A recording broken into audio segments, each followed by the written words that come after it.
कैसे हो आप लोग? मैं बोल रही हूँ श्रीदेवी डांसर डलमऊ। ये हमारी छोटी यानी कि छोटा भाई धर्मेंद्र डांसर। आज हमारा प्रोग्राम लगा है जौनपुर के आगे बनारस के बॉर्डर पे, बड़ी मार्केट पड़ती है धनियापुर। हम श्रीमान विनोद डांसर की नौटंकी के सारे कलाकार जा रहे हैं मस्ती करते हुए प्रोग्राम करने। बहुत अच्छा लग रहा है। हमारे श्रीमान रामू भाई के चैनल पे हम लोग वीडियो बना के आप लोग से विनती करते हैं, इसे लाइक शेयर जरूर करना। और बताइए कैसे हो?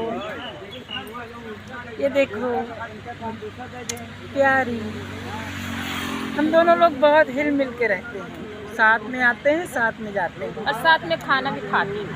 हाँ, सिर्फ एक ही काम नहीं साथ में करती हूँ। और कमलेश भैया कैसे हो?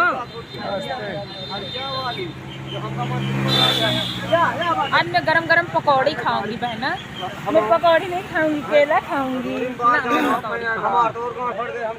हाय,